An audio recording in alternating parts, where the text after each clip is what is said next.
আসসালামু আলাইকুম friend, welcome back. আমি আবারও আপনাদের মাঝে চীনা হাঁসের ভিডিও নিয়ে আসলাম।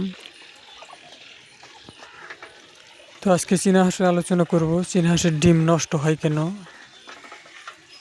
সেই বিষয়ে আপনাদেরকে আমি পরামর্শ দিব।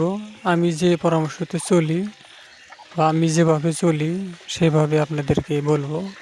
এইভাবে আপনারা চলবেন, আপনাদের কোনো ডিম নষ্ট হবে না। তার আগে আপনাদের কাছে একটাই রিকোয়েস্ট, যারা এই চ্যানেলটিকে দয়া করে সাবস্ক্রাইব এখনো করেন না, তারা চ্যানেলটাকে দয়া করে সাবস্ক্রাইব করে দিবেন। আর আমি অনেক দেখতেছি আপনারা খালি ভিডিও দেখেন কিন্তু সাবস্ক্রাইব করেন না, তাই আপনাদের কাছে আমি বলতেছি দয়া করে চ্যানেলটাকে সাবস্ক্রাইব করে দিবেন এবং লাইক কমেন্ট করবেন। কোনো কিছুর বোঝার কিছু থাকলে আমাকে কমেন্টে বলবেন, আমি সেই বিষয়ে আলোচনা করব। আর যারা আমার চ্যানেলটিকে সাবস্ক্রাইব করছেন তাদেরকে থ্যাংক ইউ সো মাচ। তো আমি আমার ভিডিও শুরু করছি। যাদের চীনা হাঁসের ডিম নষ্ট হয়, দেখা গেছে যে 15টা 12টা নিয়ে হয়তো কুইচে বসে, কিন্তু ওর ভিতরে 4টা 5টা বাচ্চা ফুটছে আরগুলো নষ্ট হয়ে গেছে। এই নষ্টটা হয় কেন সেই বিষয়ে আজকে আমি বলবো। চীনা হাঁসের ডিম নষ্ট হয় মূলত আপনাদের যে চীনা হাঁস আছে কয়টা মাদি আছে আর কয়টা নর আছে, এবং কয়টা ছেলে হাঁস আছে কয়টা মেয়ে হাঁস আছে, সেই বিষয়টা খেয়াল করবেন। 3টা করে মেয়ে হাঁস, একটা করে ছেলে হাঁস রাখবেন, তখন কোনো প্রবলেম হবে না। আপনারা 4টাও রাখতে পারেন, তো বেশি বিশেষ ভালো হলো 3টা রাখা। দেখা গেছে অনেক ছেলে হাঁস রাখলেও অনেক প্রবলেম হয়, ওদের মারামারি সৃষ্টি হয়। তো আপনারা 3টা হিসাবে যে কয়টা মর্দা বা ছেলে লাগে সেই হিসাবে রাখবেন। দ্বিতীয়ত, আপনাদের হাঁস যখন ডিম পারে, যখন থেকে ডিম পারবো তখন থেকেই আপনারা ডিমগুলা সাইড করবেন মানে সেইখান থেকে তুলে ঘরে রেখে দেবেন। এবং যেগুলা নষ্ট ডিম আছে যদি না থাকে তাহলে ফার্মের ডিম আছে, এই ফার্মের ডিমটা একটা ডিম আইনে ওই যে জায়গায় ডিম পারে সেই জায়গায় রেখে দিবেন। আর যে হাঁসে যেগুলো ডিম পারবো সেই ডিমগুলা ঘরের মধ্যে তুলে দেবেন।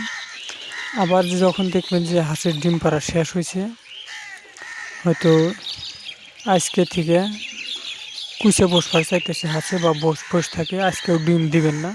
কালকে যখন ভালো করে কুইচে হব তখন আপনারা ওই ডিমগুলো আইনে বসায় দিবেন।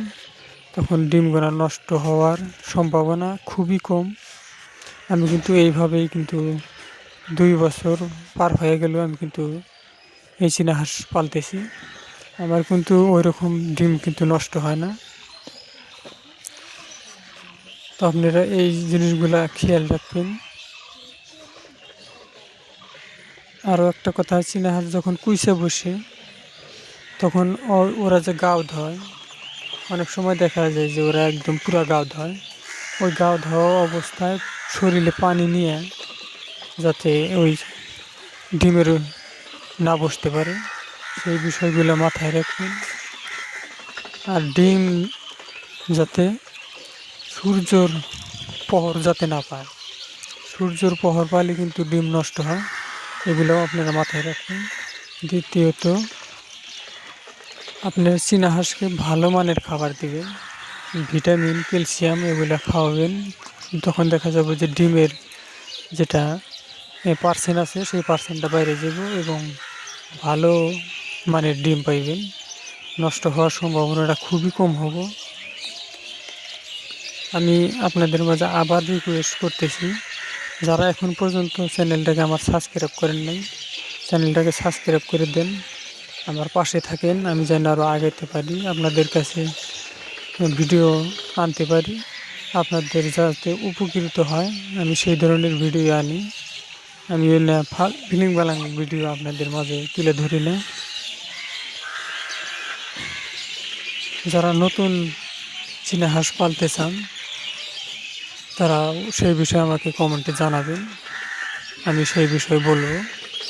আজকের মতো এটুকুই। সবাই ভালো থাকবেন, সুস্থ থাকবেন। খোদা হাফেজ।